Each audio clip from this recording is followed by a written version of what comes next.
So week on week, we have been seeing how the amount of venture capital which startups are raising in this atmosphere has been declining. But today on 31st of July, as the final day of the month, it kind of seems like instead of funding winter, we are now moving into a phase of funding hibernation. The total amount of venture funding that went into the ecosystem last week was less than $100 million. Now that's a first. But having said that, this also gave us ample amount of time to check out what are the other developments that's happening, and let me tell you, there is a lot. So sit back and enjoy the show, and welcome to the Startup Operators Weekly Roundup, where we will be taking you through the biggest developments from the Indian startup ecosystem. If you're new to the podcast, please do subscribe and share it with folks you think that will enjoy the show. Now, Roshan, of course, fundings have reached all-time low, but there is so much more happening, right? There's the Commonwealth, there is the news around Russia.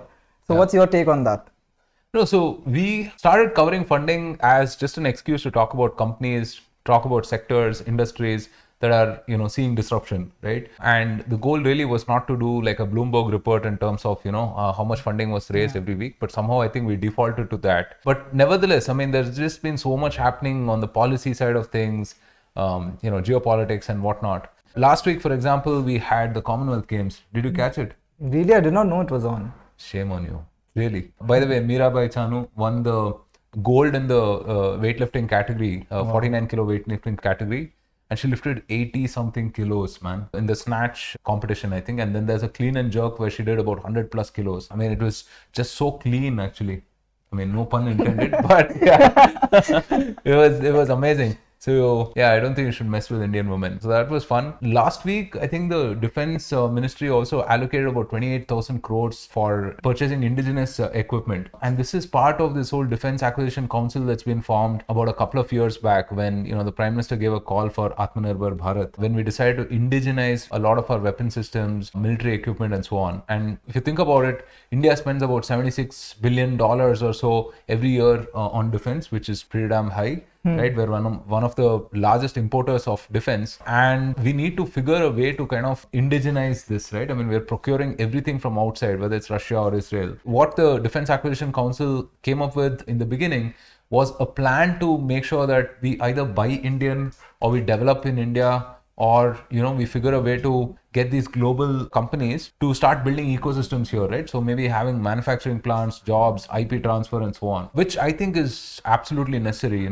We've seen how sovereignty could be threatened, right, with buying equipment from outside and so on. I mean, look at what's happening with Russia right now, right? Yeah. So it's very important that we have a plan to indigenize, and yeah, I mean, definitely check out the Defense Acquisition Council and their initiatives as well. I also feel that startups can benefit a great deal from this, right? I mean, we've spoken to Ankit of Idea Forge, we've spoken to Vipul of Ara One-Man Systems, and they've also been working with the government as well, right, for drones and stuff. And there's plenty of people working on imaging. Last week I also heard about this company that's manufacturing night vision goggles for the Northern Command and so on, and it's phenomenal. It's a guy who graduated from an Ivy League university, came back to India and started this ground up, right? I mean, so I feel like there's plenty of talent in India, and literally, with some of this push by the Defense Ministry, every dorm room in IIT Madras or IIT Bombay or elsewhere could turn into an incubator for building all of this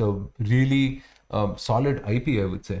Yeah, and even I think it was in this year's union budget also it was announced that a portion of the entire defense procurement will happen from startup ecosystem. Yeah.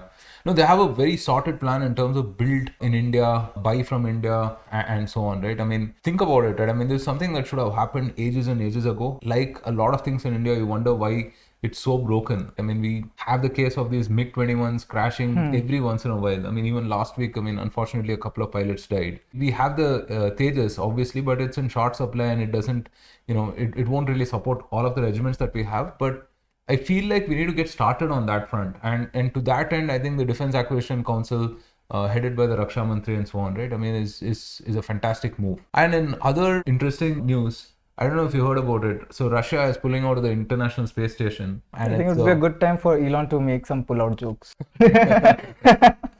Also, last week, Russia said that they will pull out of the International Space Station by 2024. And it's pretty unfortunate, I mean, the International Space Station was a kind of a milestone moment. If you consider 40 years back, I mean, we had the Cold War and the space race and all of that. So this kind of cooperation between USA, Russia, Canada, Japan, a few other countries, was to advance this frontier of science, right? But I suppose, geopolitical tensions, the fact that they've been sanctioned was going to percolate to all spheres in that sense. So yeah, plenty has happened. Yeah, and as you even can like see. not Russia, but even in Indonesia, right? It's pretty absurd that there were certain companies over there that were operating and making money without being even registered with the government, right? And as a result, many companies like Team, Epic Games, Origin, and others, they're currently banned in the country. Resulting from that, the Indonesian government has made it a requirement that all digital companies who fail to register with them wouldn't get a place in the whitelist. And as it turns out, there are many of companies operating in that fashion.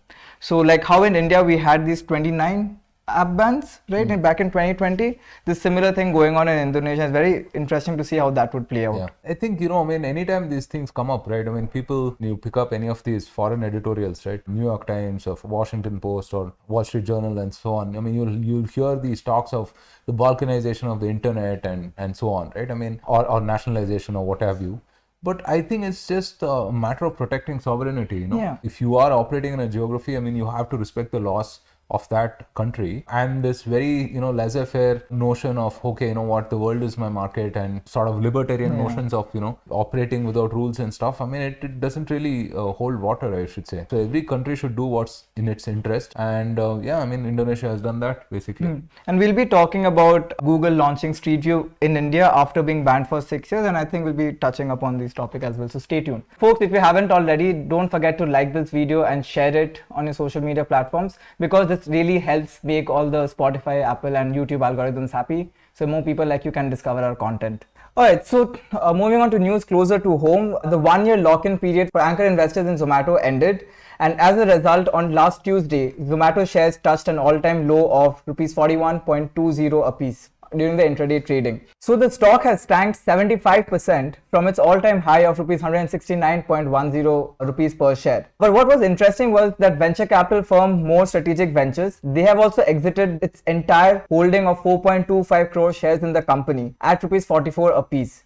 Now that is a lot of loss. Experts expect that more pre-IPO investors of the company will sell off their holdings, even as Zomato's market capitalization has fallen way below its last valuation, which was given by the private markets, and that was, I think, close to $5.5 billion. These are really troubled times for Zomato, and with that there's so much more going on. As we've been seeing, they've acquired Blinkit, which is another loss-making company, but we'll talk about that. But what's your entire opinion on how Zomato shares are performing in the market?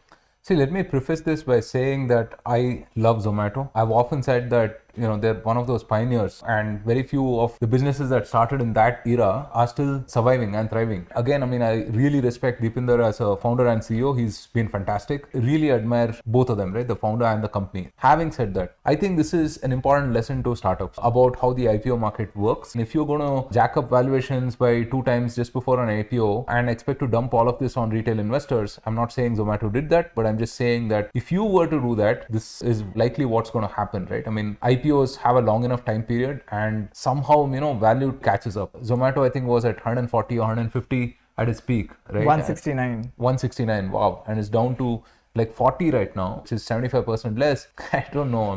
But there were a couple of things which were riding on Zomato's favor, right? They were the first movers, right? They had their infrastructure. No, all of that is great, right? See, Rakesh Jhunjhunwala always says, right? That what I buy is important, but at what price I buy is even more important. And I don't know if you subscribe to that school of thought, but it definitely has some merit, right? I love Zomato, but did I think that it was worth 40,000 crores at that time? I don't think so, right? Not a snowball chance in hell. Even with the massive headroom that we had for growth and, the way their business was growing and stuff. There were some troubling signs, right? Their order value had stagnated. They were continuing to make a lot of losses, and there was some competition from Swiggy and the likes. Again, that pricing and valuation is an important thing, right? You can't, you can't just sock it to people, right? Yeah. Interestingly, last week or a couple of weeks back, Jeffries came up with a buy recommendation for Zomato, and Ashwath Damodaran had a fantastic thread. Yeah. Incidentally, he called the Zomato price. He had right? predicted that it would, stabilize around 41 rupees a piece. 41. But he also said that Paytm will be worth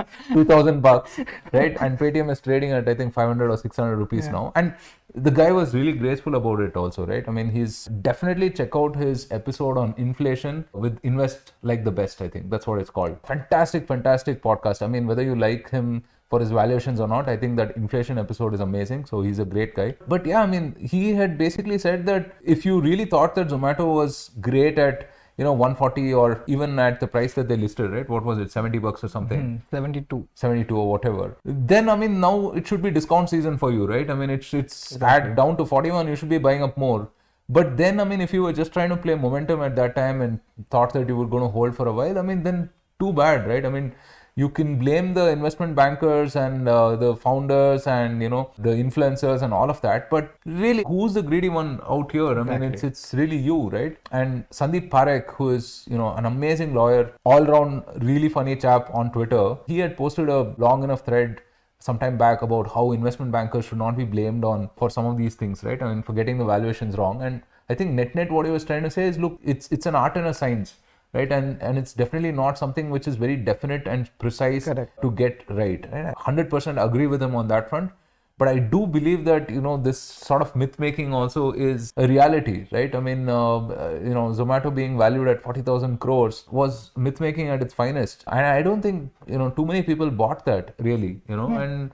You're going to see more of this happen now that the 1 year period is done, right? A lot more people are going to sell off. And incidentally, Zomato has offered these shares to employees as well at this price. Now again, that calls into question, right? I mean, if you think that offering shares at this price is right, then you probably did people wrong when you offered it at like 3 times the price, right? Or 4 times the price. It's a hairy situation, I would say. One that shows startups that have to focus on value. IPO markets are brutal, right? And it's going to be screwed for maybe another 6 months, 1 year, whatever it is, right? And there are companies that are planning to list in the next 18 months or so.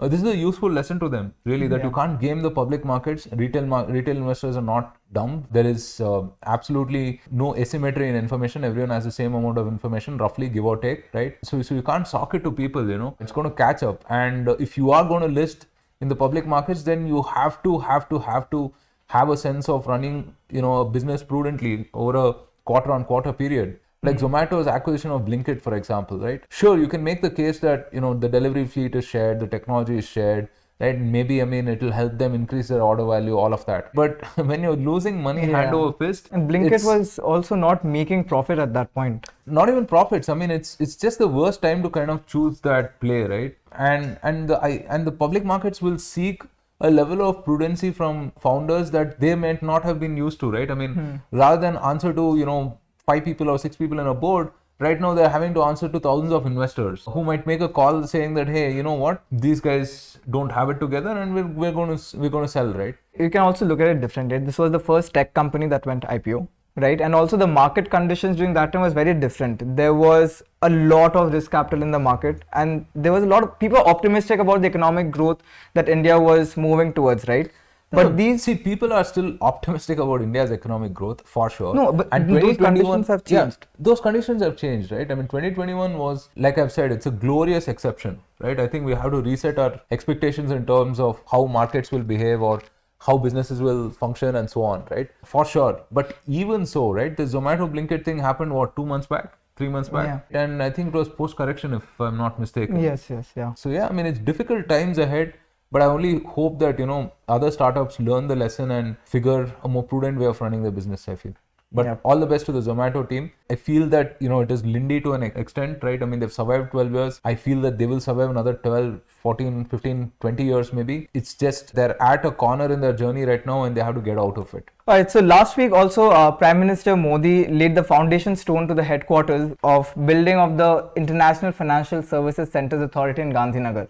PM Modi also launched the India International Bullion Exchange and NSE IFSC SGX Connect. IIBX will be bringing greater transparency to the market of precious metals and is also likely to standardize gold prices across the country, making it easier for smaller bullion dealers and jewelers to trade. There are also several other announcements regarding the milestones related to the IFSC, which were instituted under the regulatory initiatives of this. There is the MOU by IFSC with the regulatory authorities in Sweden, Luxembourg, Qatar and Singapore to strengthen inter-regulatory cooperation. There is an MOU with the Department of Space to explore possibilities of convergence between fintech and space tech. And further, there are other announcements of setting up the India Regional Office to identify projects with strong developmental impact and assist the government institutions in capacity building. Now that's a lot of new things happening, and especially the IIBX and the IFSC SGX Connect. These things seem pretty interesting. Yeah, for sure. I mean, the bullion exchange in particular, right? I mean, India owns, perhaps the second largest reserves of gold. Indian women love gold, right? I mean, we have something like 25,000 tons of gold, and we bought something like 1,000 tons of gold just in 2021 alone, which was almost 2 times or perhaps more than that compared to the previous year. Considering how gold prices have been moving right now, right? Given the uncertainty in the markets and everything, but this gold also is not financialized. It's not as easy to buy, sell, and trade gold, and this bullion exchange will kind of facilitate that, and it can be a huge economic leverage for us, for sure. So I think it's a step in the right direction in that sense. And the exchange with Nifty and the Singapore exchange as well, right? I mean, it's very interesting because there were some disputes going back 3-4 years in terms of Singapore having a few of these indices that tracked Nifty. Because the market there opens 2 hours earlier than ours, they could adversely sort of influence our markets as well, right? So, and there was some back and forth and so on, but now I think they've decided to sort of pull in that liquidity and route it on a common system, which is what they've done. So again, very nice solution via policy and regulation, not through some long drawn arbitrage of sorts. Very, very good stuff, and the Gift City, Gujarat International Finance Tech City, came up in 2007-2008 when there was as the Prime Minister mentioned, there was a bit of a policy crisis, right? Because the whole world was in churn at that time because of the global financial crisis and so on. To have conceived it at that time and then what has happened since is really remarkable. So yeah, I mean, this is very exciting development for sure. All right, so I think it was the last roundup where we were talking about how the water of IIT Madras might be different, right? Considering sort of innovations they produce. Last week, IIT Madras launched the Nilekani Centre at AI4Bharath to promote Indian language technology. This was the initiative of IIT-M to build open source language AI for Indian languages. So the whole idea is to energize the ecosystem to do more for the Indian languages, and all the research data will be available for startups and other industry working on Indian language technology. This data can be accessed through the official website and would include datasets, tools, and pre-trained models being developed at the center. And also we discussed the progress that the government is making with platforms like Bhashani, right? And I think stuff like this really ties in well together to not only promote Indian languages but also the new cohort of startups which are actually working on rural tier 2, tier 3 cities and rural India. Yeah, no, for sure. I think this is a phenomenal initiative, right? And more people should work on this stuff, right? And Mr. Nilekani, I've said this, right, on record that I think he will get a Bharat Ratna at some point of time, right? I mean, the way he's Don't jinx it. Not trying to, but yeah, he's fantastic. And language should not be a barrier for technology or access, right? I mean, it should be very inclusive. And at this point, I think it's very English driven still. So I'm really excited about fundamental technology like this, right, that can enable people to create stuff. So this basically what I understand is they're creating all of these data sets and libraries and so on, so that it makes it easier for people to develop local language applications and so on. And given, we're at 600 million internet users, going to be 900 by 2025, a lot of non-English speakers will get on the internet, right? And now what is their experience of the internet will be drastically different from you or me, right? Right. And so, I mean, investing in this kind of fundamental innovation will really, really help. Also, the Ministry of Rural Development had implemented a number of policies, right? And particularly for fintechs that are actively changing the entire rural India technology landscape. Digital transactions are on the rise, mobile connectivity is available in every nook and cranny, and a number of small business owners are able to act as bankers for their community. But the priorities have been domestic money transfer service, Aadhaar-enabled payment service, mini ATMs, and other services to serve and make up for the lack of banks or ATM branches in some locations. While the government has launched the JAM Trinity, which is the Jan Dhan Yojana, Aadhaar and mobile number, to bring the rural population under a formal banking system, the problem to access to basic banking infrastructure in rural India is still pertinent. But now there has been the introduction of various financial inclusion programs by the government, including the Jan Dhan 3.0, that will focus on doorstep banking and digital financial products. And digital financial products is helping to boost the financial ecosystem for rural India by creating a shift from cash to digital transactions. Now, while most companies are focusing on basic banking and payment solutions at present, now is the time to introduce more customized solutions in terms of savings, insurance and credit products. And we have been seeing that the number of startups, especially in the early stage and early to growth stage, innovating in this space. So what are some of the few startups which you are very optimistic about? We've spoken to Spice Money, right? Dilip Modi, who's the founder, and they're doing some fantastic stuff. They're again doing this sort of a mobile ATM kind of a service and then layering financial services over that, right? I think, payments are the tip of the spear in any of the domains, right? And especially in rural fintech, I mean, really, there's just such a long way to go. I don't know if a lot of you remember the Sahara chit fund scam 10-15 years back. Things like that were done on the back of the fact that, hey, India was not very financialized, right? I mean, people did not have bank accounts. Lack of awareness also. Lack of awareness, lack of bank accounts and so on. So, 2014 when Jan Dhan Yojana was announced, I remember a lot of people like just laughing, saying that, hey, what will these people do with bank accounts? They need cash. And then, you had these stories saying that, all of these accounts have zero money and everything. You look at it over the years, I mean, all of these accounts have steadily grown in terms of the amount of money that they have and transactions and so on, right? I mean, today, enabled by that whole ecosystem, whether it's Jan Dhan or RuPay, UPI and so on, there's a whole bunch of people who have come in under the formal economy, and that's a massive thing really for a country the scale and complexity of India. This is really massive, and so I'm really looking forward to the next level of financial services for rural India, right? Look at how much of healthcare, medical bills are paid out through insurance. Again, very small amount. Insurance penetration in India is ridiculously low, probably 10-15%. So which means that there's just a whole lot of runway in terms of what can be achieved, and I really hope that the regulators work with these startups to kind of enable solutions for the last mile. Now, even if you look at for rural India, right, the most well-known type of startups would be startups operating in the agri-tech space, and even companies like Farmart, Farm Agri. These guys also are not only optimizing the whole supply chain of agricultural produce, but also acting as lenders to provide seasonal credit to farmers to enhance their cash flow. Yeah, for sure. I mean, financing is a major need in these places, right? And if you're not under the formal economy, then accessing credit also is that much difficult. So you're going to see a lot of these alternate financing that we spoke about, where people are doing credit checks based on transactions and so on, right? And not just the conventional way of like looking at your collaterals and seeing how much land you have or how much money or gold you have and then giving you a loan. So yeah, it's really, I mean, the tip of the spear, and I think there's just a long way ahead on that road. Yeah. All right. So quick question. Do you know how many space tech startups are there in India that are registered to ISRO? Registered with ISRO? About 100? No, don't be that optimistic.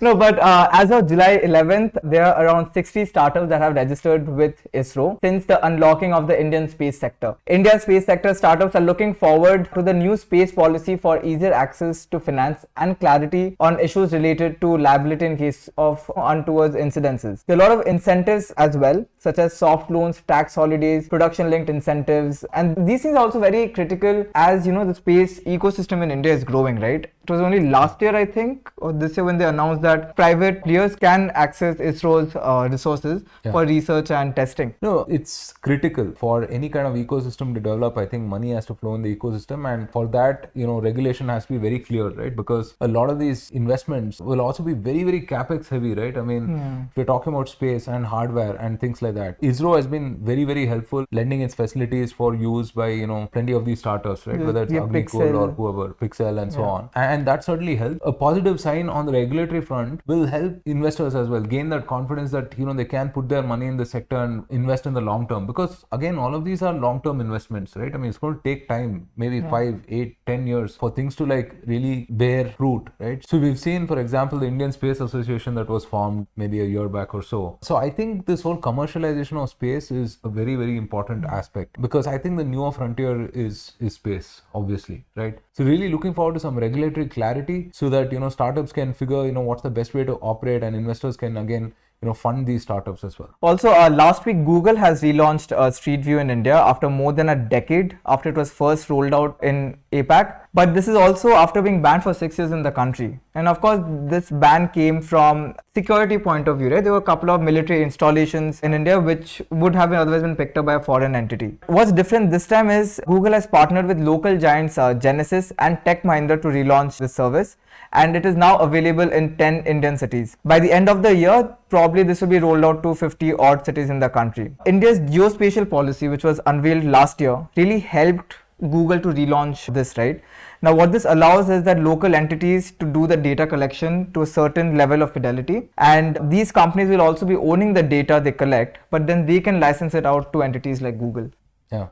See, what you're seeing with a lot of these policy recommendations, suggestions, and also laws is basically that we're becoming a more mature economy, more mature country, right? I mean, because see, India's favorite policy mode was to ban things, right? And I think even now we have the temptation. I mean, we don't understand something, we'll seek to ban it, right? I mean, you look at crypto or whatever else. But I think, I mean, offering that clarity on regulation in terms of what to do, what not to do, I think is really, really important. Personally, I'm not a huge fan of Street View and the likes, right? Because even though Google is a multinational entity, you cannot rule out the amount of pressure that the US can exert on Google, right? And we've seen them also. Yeah. I mean, they've shared, big tech has shared data with the US government over the years and will continue to do so. Look at Cambridge Analytica for that matter. So we have to be careful about, how much of our data they can take, right? And to that end, I think the data protection bill is really important. We've mentioned that more than a few times here. But the main thing is, I think there should be regulatory clarity in terms of what to do, what not to do. Because both from a startup perspective and from a government perspective, this operating with loopholes,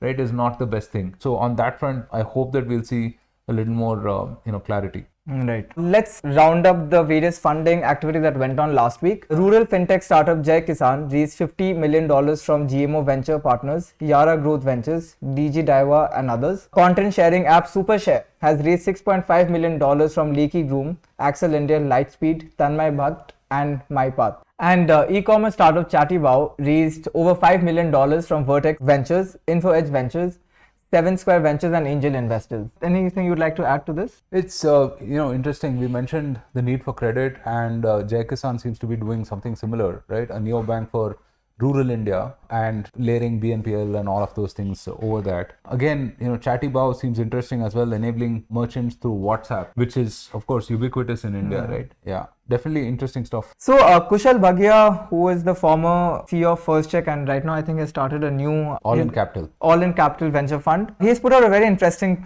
tweet. It reads, "Until you actually run a business in India, it's very hard to understand how much of an entrepreneur's time here goes in just making sure that they're compliant with all laws and are paying each tax correctly and on time. And India goes out of its way to make this a struggle."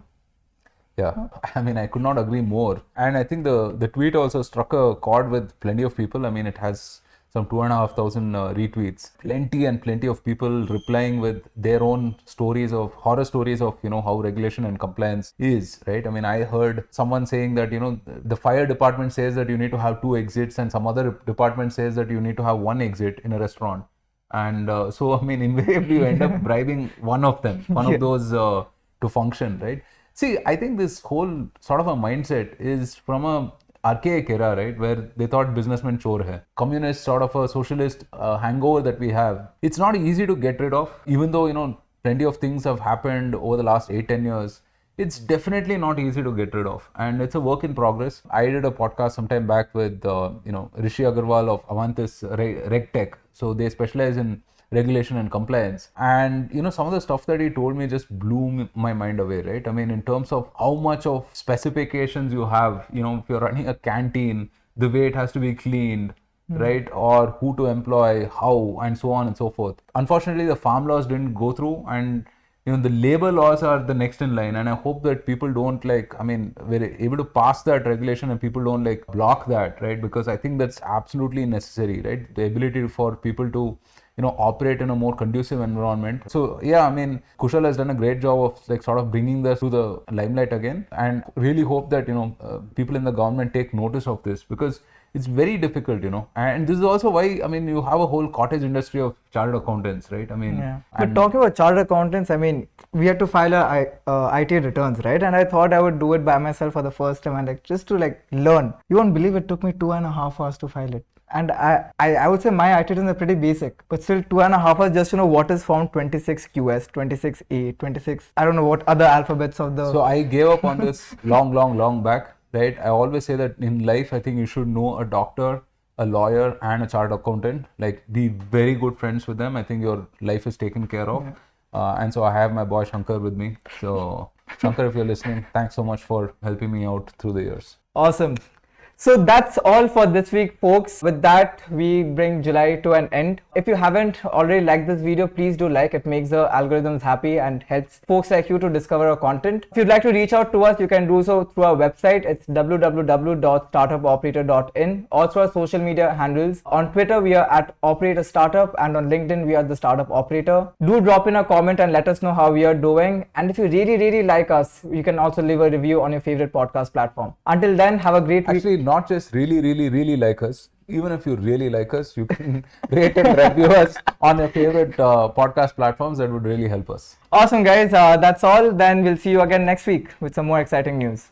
Thanks, everyone. Have a great week ahead.